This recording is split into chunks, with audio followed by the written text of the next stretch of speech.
Так, вот мы на подходах к Улан-Удэ. Тут вам и паровоз, и селенга. Там вот, ну ее, наверное, не видно на камеру. Ну вот под той горой. А это прямо, смотрите, какая банда. Паровозы чисто тусуются. Забыли вагоны зацепить. Видели? Ну или на разборке куда-то поехали, не знаю, чтобы вагоны, чтобы пара нет. Кто кого перетянет, может, у них разборки намечаются. И сейчас будет мощный перевал Мандрик.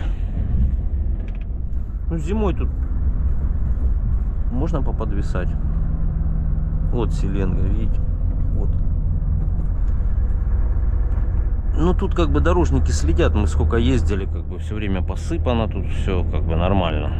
Ну, прям, может, когда снегопад идет, там можно попасть.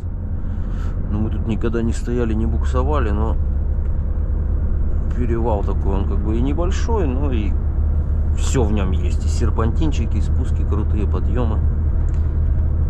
7%, понятно, что это не 14, но все равно аккуратно надо.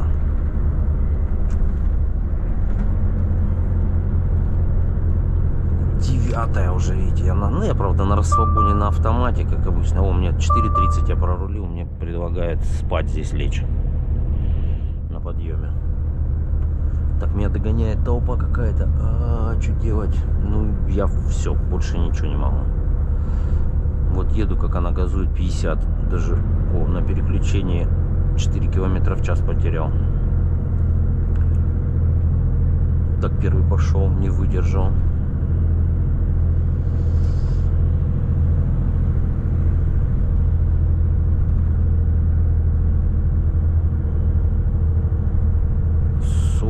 Уже скорость, ну так, вес ощущение. Ну, видите, тут как бы был бы, например, 2,92 редуктор, да, я думаю, она бы пошустрее по горам бы носилась машина. Ну, в целом бы тогда больше бы расход был по прямой, там, соответственно, там около 90 скорость была бы, там, обороты повыше у двигателя. А тут как бы вроде, вот мост скоростной, ему и тяжело получается двигателю такой редуктор крутить на подъемы. Плюс у меня вес как бы поболя, чем у всех. Ну, редко, наверное, кто сейчас там по 27 возит. Не, ну, возят, конечно, там смотришь, вот сейчас есть там на Уссурийск картошка с Красноярска, там прям пишут 30-32 тонны. Ну, как бы я тоже в Якутске, когда стоял, подъехали парни на Вольво, тоже 500-ки, говорит, ты нас обгонял. Ну вот они с картошкой были 32 тонны. 500-ка Volvo. Как бы, ну да, помедленнее они, конечно, еще ехали. Ну а так в целом. Ну, еду, грубо говоря, как с 20 тоннами все, а я с 27. Вот моя мощность так реализуется. А тут даже надо газ сбрасывать, чтобы в поворот попасть. Пришлось сбросить газ, а то вынесет еще. Короче, разогнался. Не по-детски. Ну, сейчас штурманем с вами Мандрик и заеду я сейчас за Мандриком, не доезжая Улан-Удэ, в Багульник, там кафешка. Мне что-то там понравилось нормально. Там у них вкусно все. Ну, там, правда, у них стоянка такая себе, с амплитудными такими каналами. Если будет заставлена вся, так может и не заеду туда. Там как бы траектория так есть, чтобы прямо в эти ямы. А то у меня ленивец с этими крыльями, как бы. Мне вот эта большая амплитуда противопоказана. Но оно бывает, как бы на перепаде прямо поддавливает это колесо. Ну, например, ну, вес чисто на ленивец падает, и он, получается, поджимается аж к прицепу. Ну и крыло. Раз, и провернул его. Все, прошли в подъем. И на спуск надо было это Ну, я чуть притормозил и 8-ю включил. А то на 9-й он раскочегарится, а тут повороты как бы такие. Ну, сейчас не зима, короче, это так, я чисто, чтобы это... Сказали, снимай, все. Я снимаю все. Якутию вообще нон-стопом надо. Ну, можно я сейчас заряжу наушники, может, в Якутии на телефон попробую заснять. Телефон как бы не садится, он может хоть час снимать. Короче, я там все подъемы собрался снять.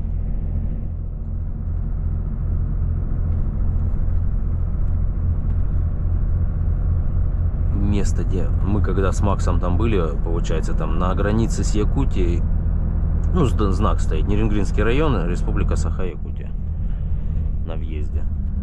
Мы же там тоже выходили, ходили туда-сюда.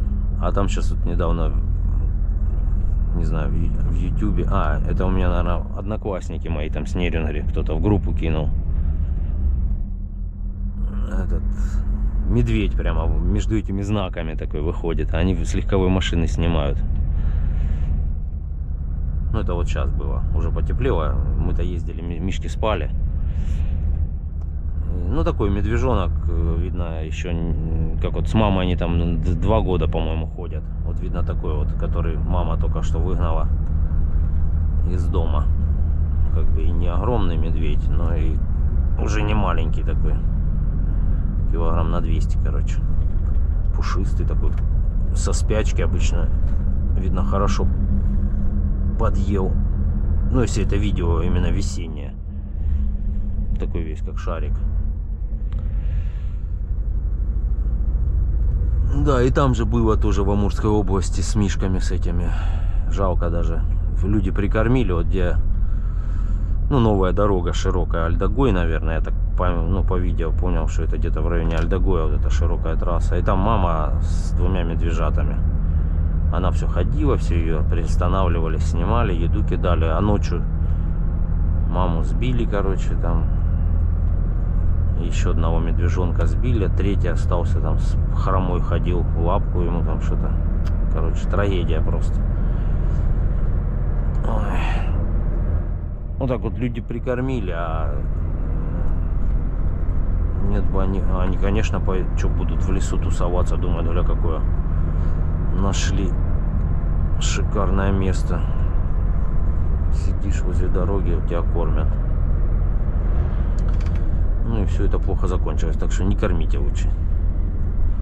Каких-нибудь бурундуков можете кормить, я не знаю. Потому что они вот сейчас в Якутии будем ехать, увидите. 100% будут попадаться. Они вот так вот, как главное, сидит тут на обочине. Подъезжаешь, и он перед машиной. Обязательно надо перед машиной перебежать через дорогу. Может, они там наспор это делают, не знаю. Да уже даже здесь где-то я видел бурундука. Вот. Наверное, вдоль Байкала, что ли. Перебегал дорогу. Он такой еще сам прижимается к земле, и хвост такой столбом. Короче, вот такие дела, не знаю, про что я рассказывал уже. У меня как в лес да по дрова. Что-то там зацепилось и понеслось. Короче, вот Мандрик мы спустились. Это мощнейший перевал возле Улан-Удэ.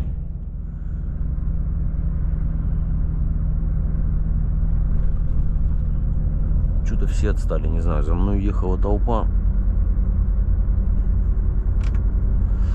Никого, ну, Мерседес, по крайней мере, грузовичок был. Нету его что-то. Может, там наверху вроде стоянки не было. Там есть, можно остановиться, когда едете в ту сторону. Ну ладно, выключаюсь. В общем, сейчас будем дальше. Сейчас и гора Лев будет, и Улан-Удэ, и все подряд там. Тут красотища сплошняком просто. Это ж Бурятия, вы чё? Все, давайте, всем удачи. С Мандрика вышли. Вот Селенга. Дачи тут у людей. Ну или может живут, не знаю. Ну вот такие домики, как маленькие, наверное, под дачи больше. За стекло извиняйте, ну его нереал отмыть, надо какой-нибудь ферри, наверное, добавить в омыватель. Хотя, наверное, нет, не поможет. Оно комарье бьется специально. Я уже пытался уворачиваться, там смотрю, летит, я вправо, он вправо, я влево, он влево. Ну, что ты сделаешь? Ай, такая у них жизнь. Нет бы летать там в лесочке где-нибудь. Чего вы здесь?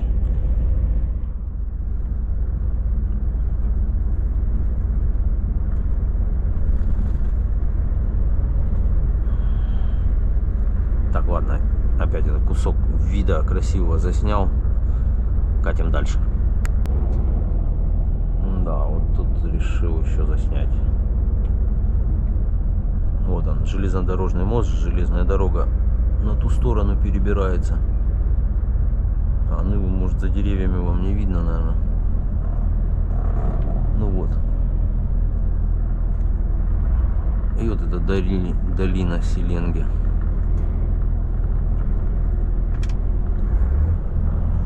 Вот они, мосты. Так, и тут, по-моему, за этим поворотом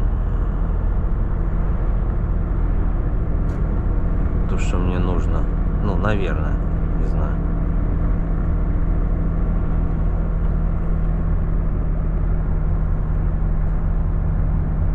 Это так можно и пронестись, в общем. Да, да, вот. Прилетели. Ого, тут заставлено все. Ну, пользуется популярностью, короче. Ну, вот за что я говорил, вот эти вот ямы тут. Просто неохота мне сюда заезжать. Я вот, наверное, вот тут стану за вот этим товарищем. Тут, если что, поворачивают, а отсюда же никто не выезжает. Я вот так вот прижмусь сейчас.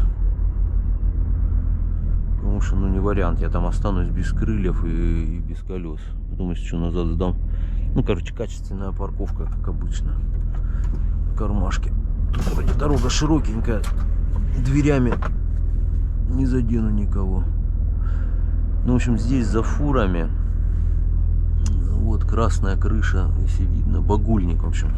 Это не доезжает 20, по-моему, километров до Улан-Удэ. На берегу вот реки Селенга.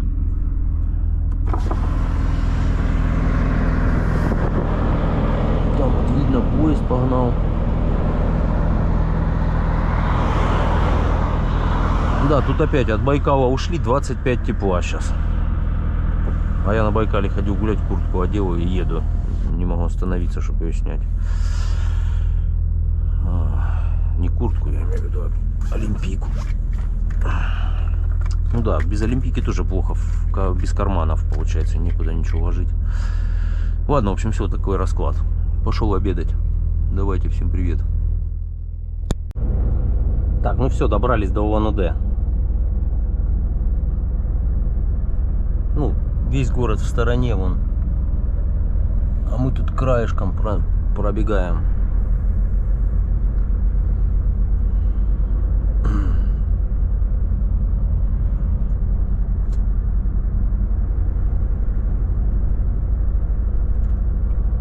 Ну да, что тут расскажешь? Столица Бурятии.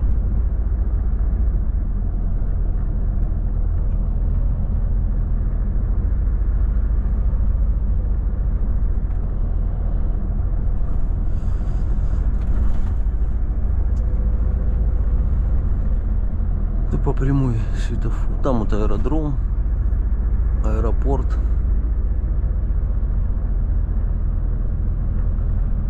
Ну а тут частный сектор. Я не знаю, это даже может быть и не Улан-Удэ. Нур-Селения там как-то написано. Так, где? Я ж на желтый езжу, тут красный. А вот зеленый. Что у нас тут? 5610 на местной заправке. Дизель 50, 55, 95, 92, 48.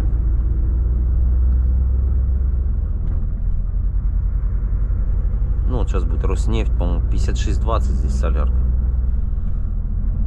Подешевле чуть-чуть, чем в Иркутске. А в Чите, по-моему, 56-80 кто-то там. Я когда ехал 57, еще было с чем-то, что-то подешевело, видать, с переходом на летнюю.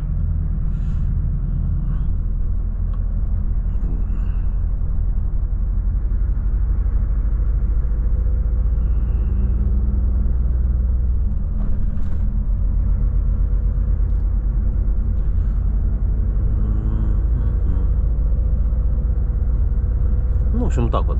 Дальше живописные места начнутся. Там уже и буду снимать.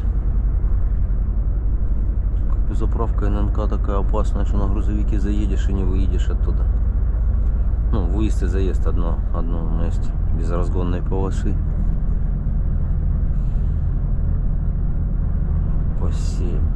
Поселье. Вот Роснефть. Здесь она в сторонке. 56.10 даже здесь, видите, подешевле. Сотый 61.40. Ну, если кто на гоночных тачках.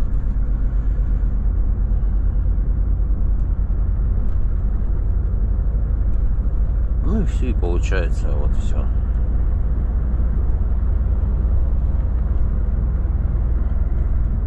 Вон уды мимо. Ладно, включусь, где живопись попрет. Так, вырвались на природу. Вот они, окрестности горы Лев.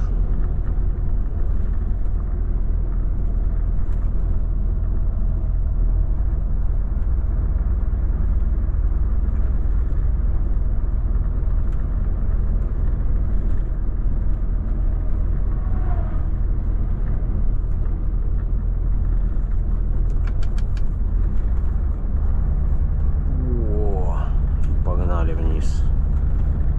И вот такие виды здесь. В прошлый раз я ехал, еще все во льду было. Так, это я уже тормозом притормаживаю сейчас. Ну как, поворотик плавный, но что-то очково. Третий горняк, ну, было пониже передача, на 10-й он, конечно, ну. Так, ну что, Багульник я посетил, съел там бухлер по-домашнему. Это вместе с домашней лапшой, который. И бовы со сгущенкой. Это как у нас, я не знаю. Такое, даже не знаю, как у нас называется. В общем, вкусное. Бовы. А тут воды нормально так. Течение хорошее. Ну, рыбаков не видать. Видно, никто, ну или может нельзя ловить, весна ж типа.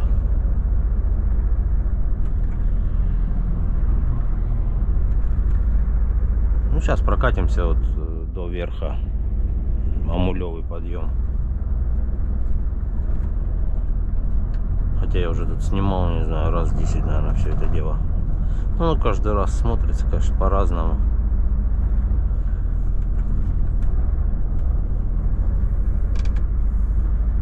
Да, и машин опять, обращаю внимание, мало. Совсем. Вот этот что, КамАЗ красноярский. Не, ну может сейчас и попрут, где-то они специально прятались.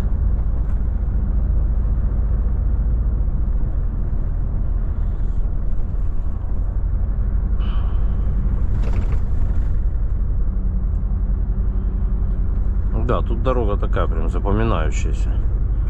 Кто раз проедет, он вот так вот через всю страну раз проедешь, вот это место точно оставит впечатление, не забудешь. Ну там Байкал, вот это. Там Стелла, где Москва, Владивосток. А там за другое, за что-нибудь вот, будешь говорить, не поймешь. Где это, чего это. Ну как красиво, красиво, а это прям запоминающееся. Тут и дорожка извилистая, и красивая, и горы такие необычные. Ну, Верхний Ларс тоже. Я, правда, ездил там на мотоцикле. А там горы так вообще. Ну, кто был, знает.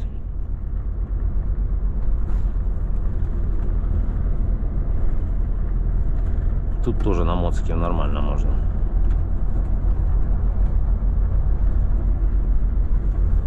На восток, ну далеко, честно говоря. На мотоцикле не очень интересно прямо ездить вот так вот на большие расстояния. Это как мы на мотике поехали в Грузию, еще по М4 там, ну потом на Баку вот это, до Владикавказа.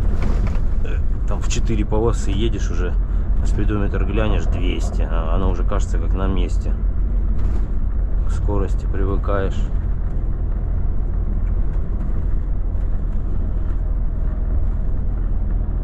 Только в ушах, потом вечером снимаешь этот шлем, и в ушах это вот так вот мотоцикл. У меня еще мотор этот оппозитный был, ну как на Урале. У меня BMW GS Adventure 1,2 литра. Он-то как бы не гоночный, но разгоняется все равно, у него характеристики там. У него просто написано так, типа разгон до сотни менее 4, вот так написано.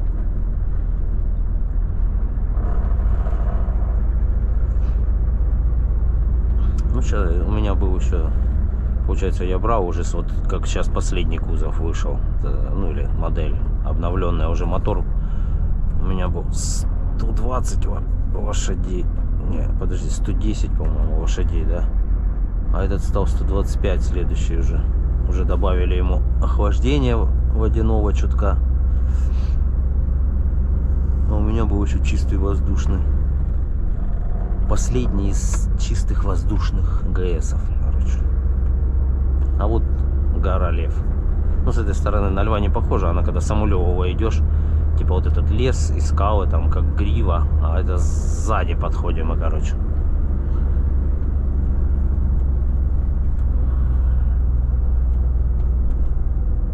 Не знаю, останавливаться тут, конечно, ну, неудобно, конечно. Сделали по небу пошире. На легковой без проблем, а на фуре потом из-за поворота, ну, люди выезжают, и трогаться придется, тоже как бы создавать там ситуации.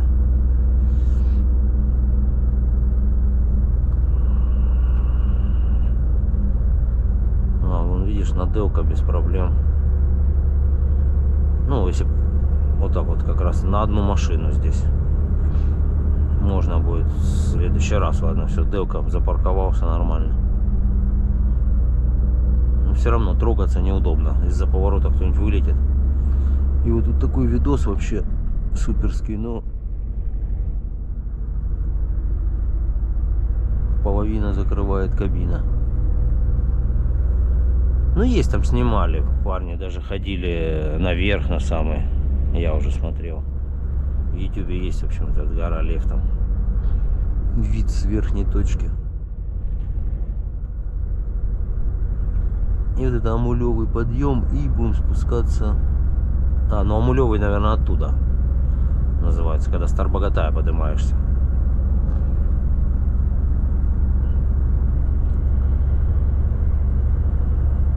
Ладно, выключусь Тарбагатая, включусь тогда. Тут с горы тоже вид мощный. Это мы поднялись от горы Лев. Так, а тут, наверное, надо 8-ю, потом будет. Что тут 10%, прямая такая, и поворот в конце.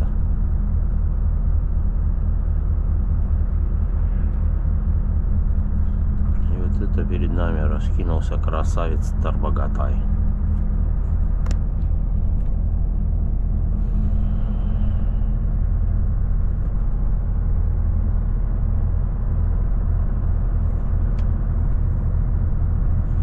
Ну да, тут еще и на 8-й держать не будет. Тут тоже такие останется, прямо все выветрилось, коренные породы, видите, потверже, которые. О, я уже на встречке. Блин, отвлекся чуть-чуть. Ну да, тут 8-я как бы вообще, ну пока 2100 обороты, но придерживаю. Тут самый просто вот этот вот уклон. Еще раз придерживаю. И еще раз придерживаю. Вот и 3 раза придержал. Не, ну тут как бы выбор у вас. Или, ну, видишь здесь, что уже уклон меняется на более пологий. Вот уже, видите, держит сама. Чуть-чуть придержал. Или же сильно оттормаживаться, чтобы ниже передачу воткнуть. Ну, 4-й раз придержал. Ну и все. Думаю, хватит.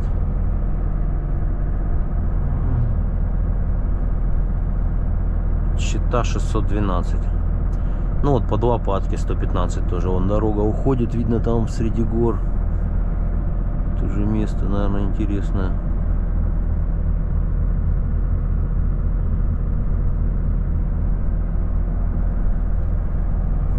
Так, а тут, наверное, надо будет придержать. А можно не придерживать, а включить 10-ю и скрыться с горы. Вот поворот небольшой, скорость у нас тоже 60 всего лишь.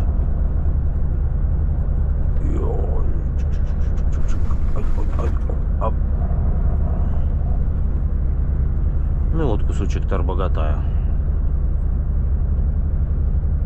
Кстати, наверное, может на Роснефть зарулить. Мне на 600, наверное, не хватит. Там дальше пойдут горы, чтобы там не дергаться уже. Хотя там очередь какая-то из машин.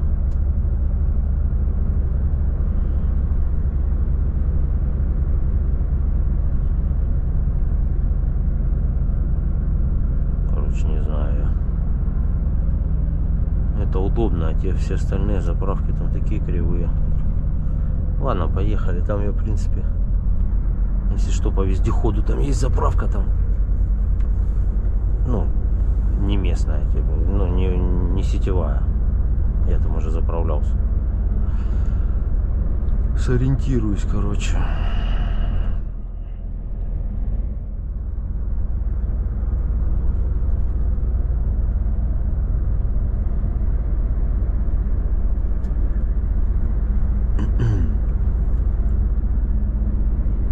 Ну, в общем, вот так все это выглядит. Тарбагатай. Едем дальше. Будем что-нибудь дальше смотреть. Всем привет. Ай. Вот тоже до Десятникова тут такой участок трассы. Прикольный. Извилистая дорожка. Ну, я, правда, бригадирю. Там одна легковушка меня догнала. Ну, я еду потихоньку, просто не хочется закладывать. У меня при том, что бананы загружены прямо под самый верх. Ладно, там с рыбой еще центр тяжести как бы. А тут бананы до самой крыши.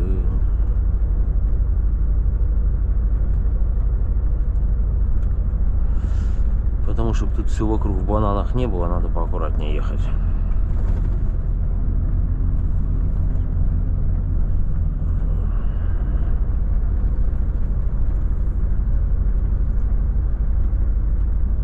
Вот природа здесь. Дорога идет в таком месте.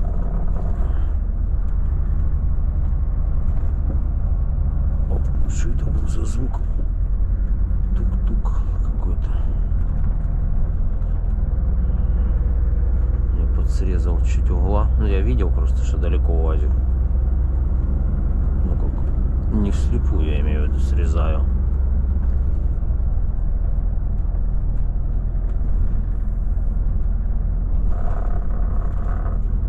Вибрирует руль, слышно так, на разметку заезжаешь. А на предыдущих, по-моему, Вольвах вместо вибрации пипикает что-то, по-моему.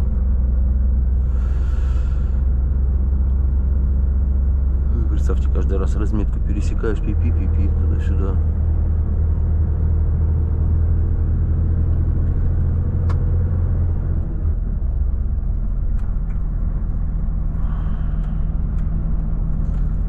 Это сейчас будет Десятниково. Наверное, самое зажатое место на федеральных трассах в России, скорее всего. А, Бурнашево это сначала. До Десятникова еще не доехали. Ну, я имею в виду, так дома близко стоят на федеральной трассе, наверное, только здесь. Есть еще, конечно, места, но вряд ли, наверное, меньше, чем тут. Чтобы именно такого значения дорога проходила в таком узком месте между домами. Короче, надо в книгу рекордов России позвонить, сообщить, сказать, обнаружена самая узкая щель на федеральной трассе без возможности расширения.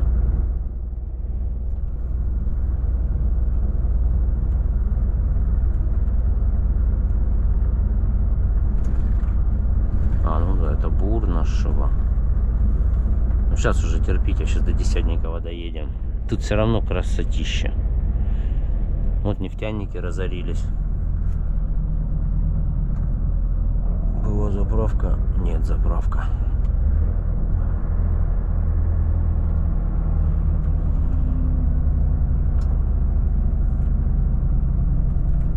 Да, эти деревушки еще староверами основаны здесь, ну, по крайней мере, в этом районе есть они.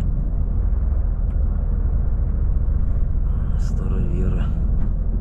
Уходили в лес от реформы, там тоже ж такие проблемы были. Не помню, как это правильно там называлось. Ну, приняли, в общем, креститься 3 пальцами, а староверы 2 пальцами. Ну, вот так крестится, а эти вот так. И в этом вся проблема. И этих гоняли старые, ну, типа, кто 2 пальцами вот так крестился. И они все уходили на восток. Ну и заодно оседали здесь, и вроде их потом там уже никто не прессовал. Но сам факт, что первый толчок как бы переселение сюда.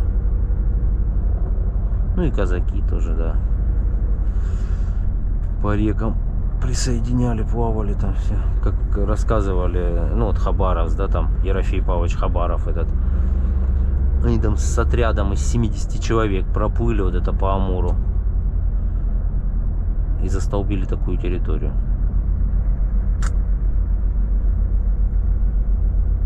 Все, сказали, это наше.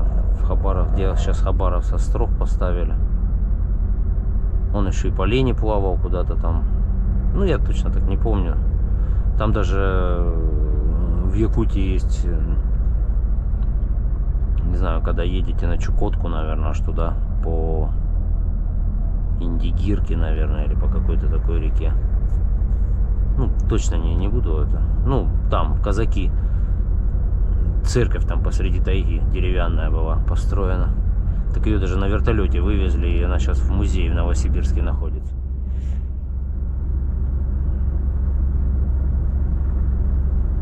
Кто-то даже, вот я видел в интернете, ходил на место, где эта церковь стояла. Там они сделали вместо той какую-то другую, поставили часовню, типа, и написали, что здесь была церковь, там воздвигнутая казаками такими-то там. Ну, я не помню уже фамилии там этих первопроходцев самих. Ну, сам факт, сами масштабы, да, были. Отряд 70 человек по реке сплавлялись. На 2 корабликах там, по-моему, они всего. И сказали, что теперь это наше. И никто против ничего не сказал. Ну, а потом, понятно, уже. Если кто-то выделывался, подтянулись основные силы и спросили, кто выделывался. Они говорят, вот эти и вот эти. Ну, и уже, получается, окончательно убедили, что лучше дружить.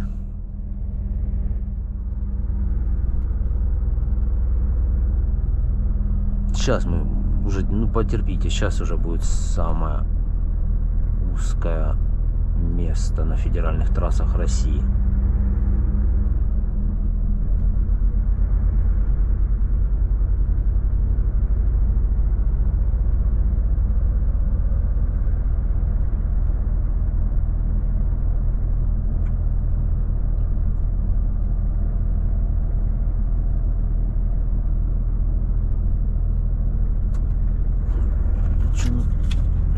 Что-то тарахтит слегонца. Тут у меня склад, я купил яблоки, груши. Пакет лежит, пакет с мусором. Нет, такого, ну это как все нужное и лежит в своем месте. Это как дома на стуле, все вещи, так у меня тут посередине. Все в этой, в досягаемости руки. Так, что там? Притормаживают, походу коровы гуляют. Ну да. Вон пошла. Ну тут прямо как реклама МТС, у каждого тарелка красного цвета. Подряд 3 дома. Вот эта банда вышла. Ну вот видите, какая ширина здесь. И тут особо. И все это, наверное, ну дом вот явно там 100 лет, наверное, минимум. Видите, как. И тут, получается, живут люди всю жизнь на трассе.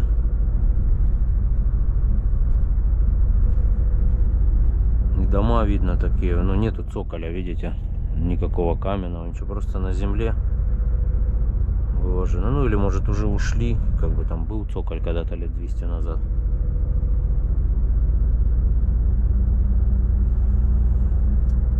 Так вот и живут. Ну так колоритно выглядит все это. Был, вот видите, этот колодец журавль, что-то нет, вон гаубица стоит. Ну, по-моему, это какая-то по современнее, не Д-30. Вот это вот мне нравится, видите, у него край дома как торчит. И видно, новый шифер подложили, кто-то ему туда же приехал. Ну вот дом, да, шифер современный, но кладка бревен, походу, точно, но помнит еще, наверное, царя точно последнего.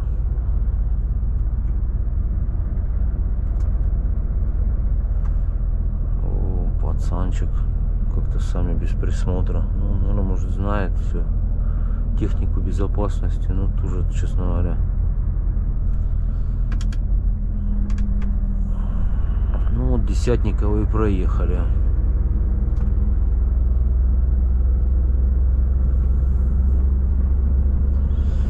Ладно, не знаю уже, что там будет, настроение, что-нибудь подсниму еще. Давайте, удачи всем. Немного еще дорог поснимаю вам.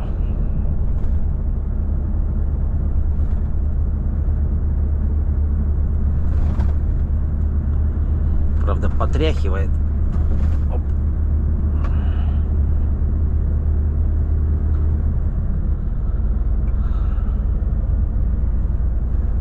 Такая извилистая дорога, живописная.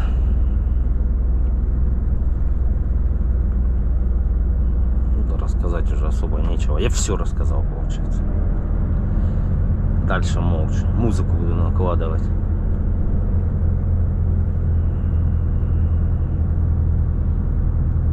Да, этот... Ну, тут же показывает топливо, на сколько километров хватит. Сразу я пока ехал по Улан-Удэ, там по ровному, у меня показывало на 1800 километров.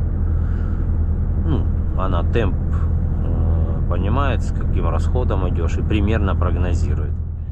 Вот проехал 50 километров максимум, наверное, и теперь у меня на 680 километров топлива. Ну, разница вот эти, пошли в горки. Все время газ в пол, обороты 1,5. Вон, видите, какие тут видоны. Ну, оттуда, когда выходишь с поворота в ту сторону, конечно, вид поприкольнее. Ну, мы на подъем. Сейчас на спуск пойдем. Не знаю, тут какое местное, кто, скажите, это вот после Десятникова вы идете наверх. И потом вот, как такой перевальчик, он-то не сильно крутой. Ну, тем не менее, 40 всего еду на 8-й. Как бы не раскочегаришься. Даже 7-ю воткнул. Но это не я, правда, воткнул. Эта машина там сама кубатурит. Теперь опять 8-ю.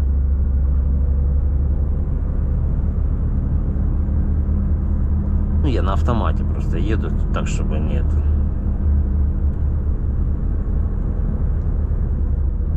Седьмая опять. Это он сам надумал. Да, погода 21 градус. Солнце светит, ветерок теплый. Вообще супер. Я здесь ехал, получается, 22-го, если я выгрузился, ну, где-то с 15-го, может, 16 апреля. Еще тут как бы снег везде, лед был на реке. Так за месяц в лето все превратилось. Весну пропустили.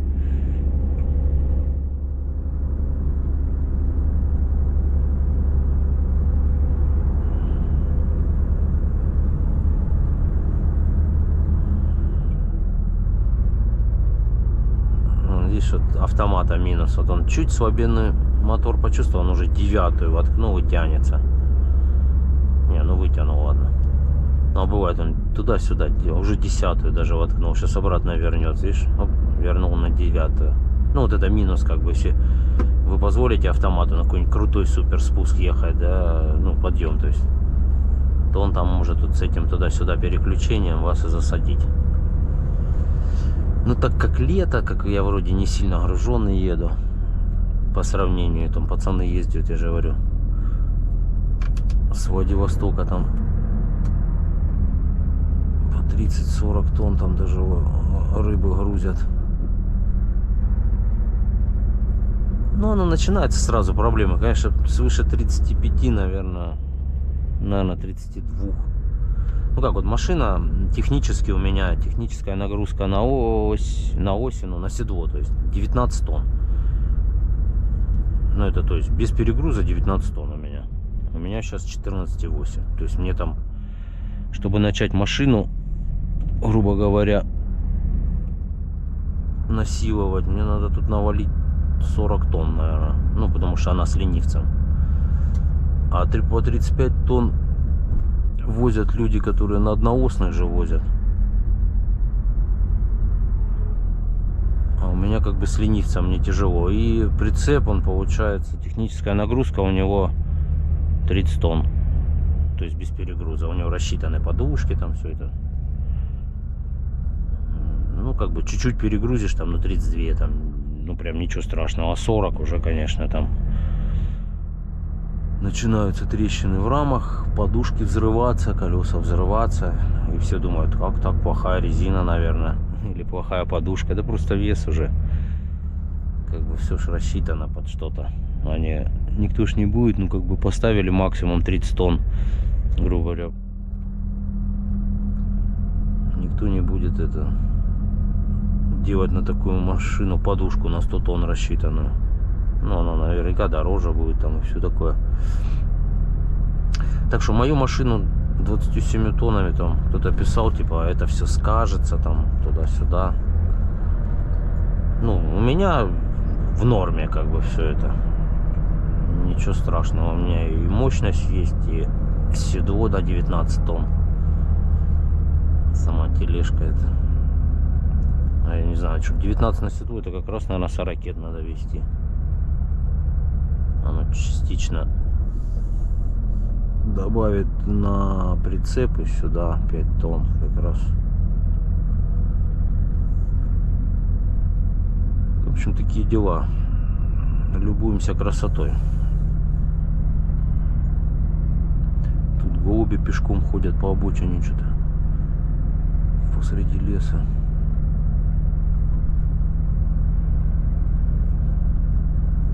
Ну да, видите, тут спуск. 10-я передача, он еще и останавливается. У меня сейчас нагрузка, видите, вниз пошел. 25,8 типа веса я везу. Поубегала. А тут, глянь, какая красота открывается. Такая дорога раллийная чисто. Понеслись. Ну, кстати, тут может быть и зря я понесся. Потому что он затяжной. А, все пропало.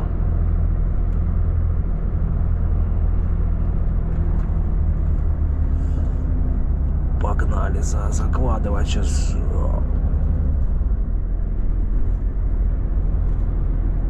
А, у меня взял он почему-то на 11-ю переключился. А я, ладно, на 9-ю.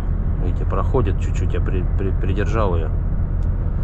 И на 9-й уже должен катиться нормально.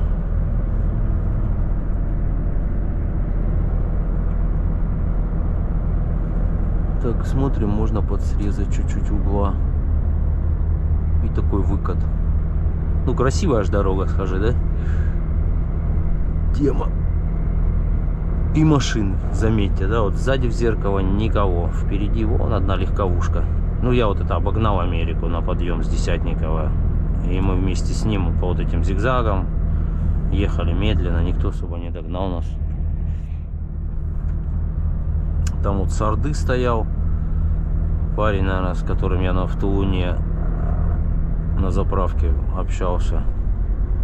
Он меня объехал, когда я в Багульник останавливался. А, нет, когда я на смотровую ходил на Байкале. Попипикал там. А я еще еду и там подъемчик такой короткий, а я забыл разогнаться на него и посадил его. По-кентовски чисто. Ну, он на меня накатывал, а я такой медленно и там на 8-й типа поднимаюсь. А видимость плохая, он за мной уперся, и я на стоянку. В общем, такое профи. Забыл газануть перед подъемом. Сзади, кстати, Америка догоняет. Видишь, он на подъем, видно, мощи не хватает. Тут 42 тонны, может, нагрузил. А с горы я там его видел в краешком. Ну, сейчас он подотстал. А тут прямо такой спуск, видите, плавный, как американские горки.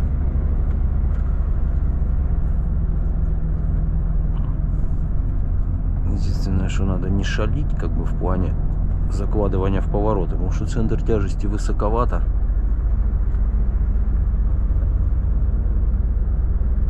И скоро будет, получается, кафешка, где все очень его рекомендуют, юрты.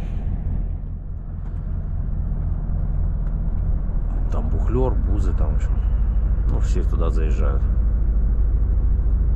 Но я уже поел, так что я не буду заезжать. Потому что я так есть, я не любитель сильно много.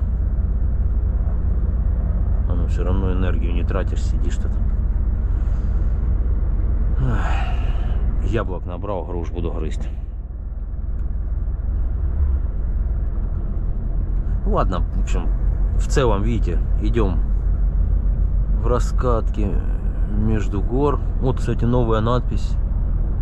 Кто-то не поленился, видите, на горе 77 Победа. Это уже, это 9 мая было, 77 лет Победы, да, по-моему? Ну да, 45-50. Кто-то сделал за этот месяц, к 9 мая. Ну, это такой себе, я вам скажу, труд. Туда запереть все это. Это ж, наверное, белым мрамором каким-нибудь. Или покрасили траву.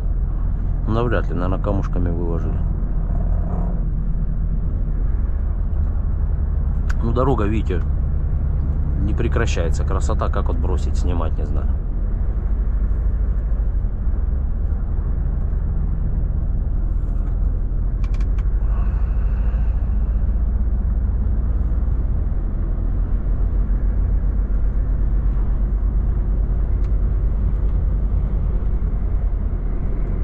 Так, что-то слышно, стучится. Какие-то мошки об стекло. Я тут срезаю, но вы понимаете зачем, да, чтобы не закладывать. Вон Америка несется все сзади. Получается, пилотирует лучше. У него видно центр тяжести внизу.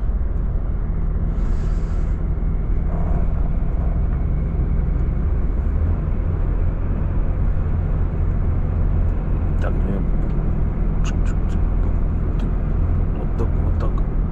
О, ну и вот на вот этом прекрасном виде, наверное, заканчиваем свой. Да, кстати, вот тут и машины пошли, меня подогоняли, и Америка меня обогнала, и навстречку, в общем. И место, видите, какое. Сейчас вообще классно, с солнцем все освещено. Такое, как, не знаю, в фильме «Властелин колец». Опа!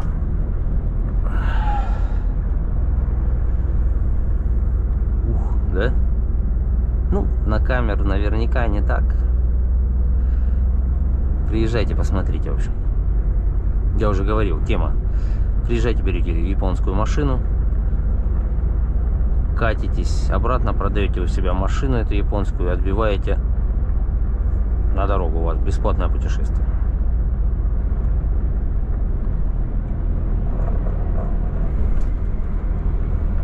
А вдруг понравится, будете так делать все время.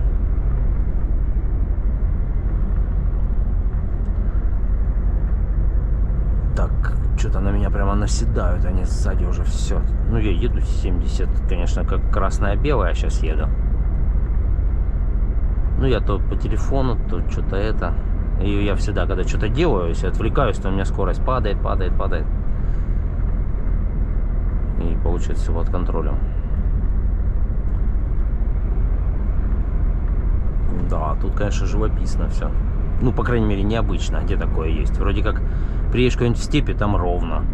Ну, примерно такой же Калмыкия, да? Но там нету такого рельефа.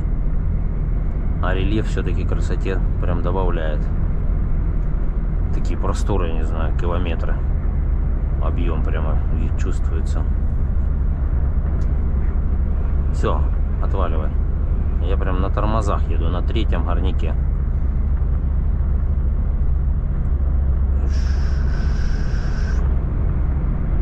Пошла пушечка. Ну, Красноярске, это, считай, местные. Телс, это, считай... Не надо обгонять там. Ман тоже едет, Ман с Маном. Незапланированная встреча не нужна никому. Сейчас на подъем, наверное, я их и обгоню. Что они так...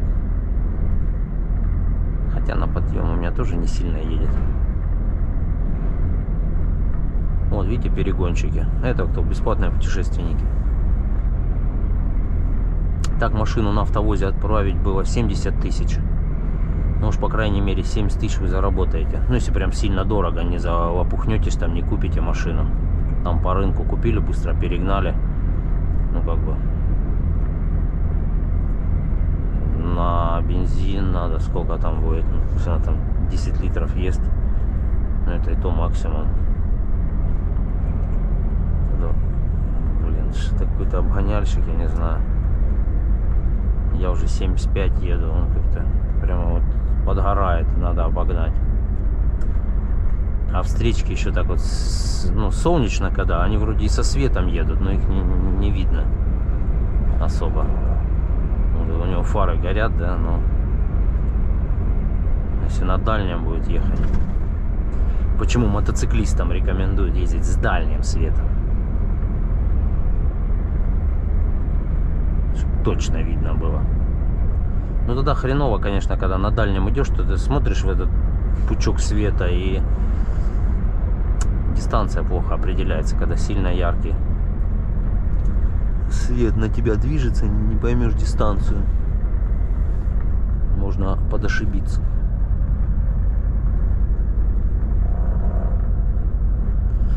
Ну а учитывая то, что у нас сейчас берут без опыта на фуры, то как бы лучше всех пропустить. Вдруг это без опыта первые свои обгоны совершает, может вдруг ошибется в чем-нибудь или не увидит.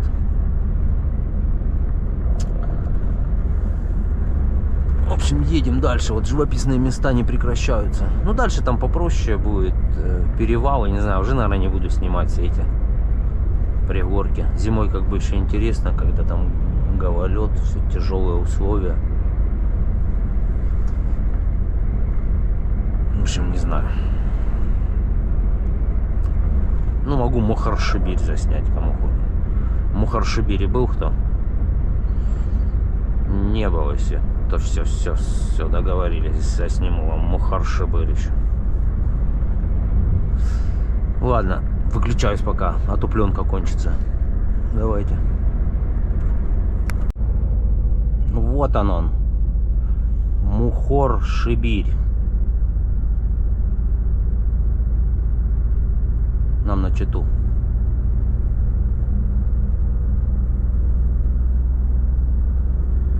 А мне чтобы вот с батей, когда еще ездили, еще маленький был. Причем Мухоршибирь, вот сейчас запомнился вот это именно место. Тогда еще вот эта заправка перед Мухоршибирью. Руснефть. А, ну это я уже, наверное... Нет, до этого, значит. Но она как-то новая была. Не знаю, это давно было. Это может быть в году 2007. Это мы с батей за грузовиком ездили в МИАС. Может, оттуда я запомнил это. Ну, короче, как-то вот запомнилось место само. Тогда она ну, как-то вот эти сетевые только начали появляться, такая классная заправка большая. Потому что обычно там в окошечко деньги даешь, там что-то на улице стоишь, все это колонки с стрелочками. А это была как-то здесь там крутая заправка, типа. Ну, вот Мухоршибирь так. Проезжаем. Ну, он тут получается весь справа. Вот 75-го года. Здание «Ровесник».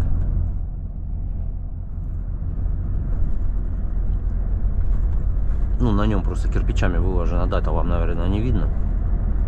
Дата производства.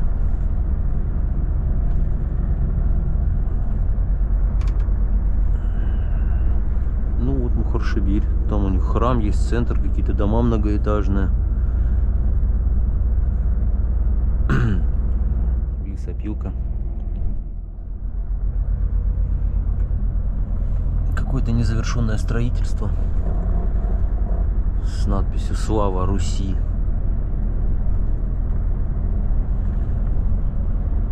И вокруг красота.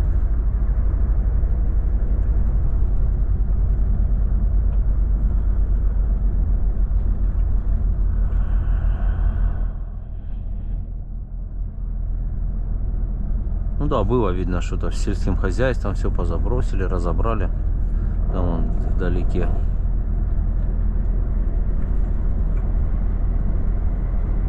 Так, тут, наверное, камера где-нибудь наверняка есть. А я 78.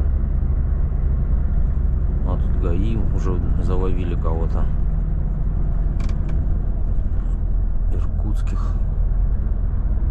А за что тут можно заловить, непонятно.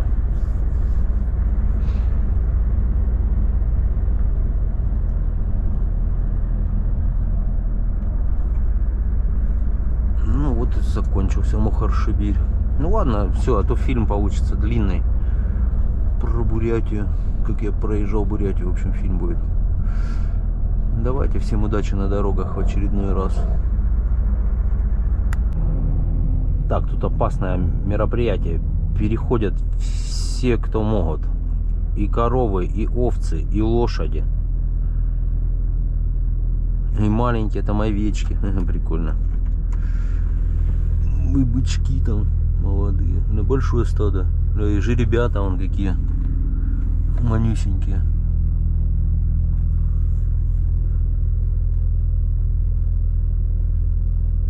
Короче, все, что есть. Бычки. Ну, как-то бандами. Тут одни бычки. Пастухами. Ну, вроде все кончилась банда. Вон, видите? Что там какие-то овечки какие-то. Заодно тут они заминировали проезд. Вон, жеребята аж в траве трутся. Катаются. Ну, видите, вот это приплод. Уже такие подросли. Месяца 2-3, наверное, им сколько. Когда они там в марте, наверное.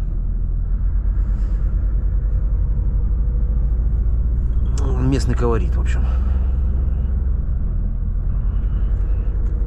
Так, я там паузу не достоял. Я думал, у меня 15 минут есть, и следующая 30. Но я 39 минут отстоял, уехал. Мне забадывают, что надо отдохнуть. Теперь все заново, 45 минут надо.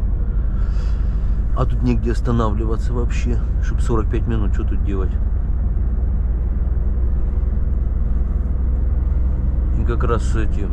Меня обогнали и заехали там на Роснефть некоторые. Грузовики сейчас будут меня опять догонять. Пока не видно, это же долго заправка. Ну ничего, они уснут, я все равно обгоню их. Спящих. В общем, такие дела. Тут красоты у нас продолжаются. Сейчас дальше, ну, уже лес пойдет.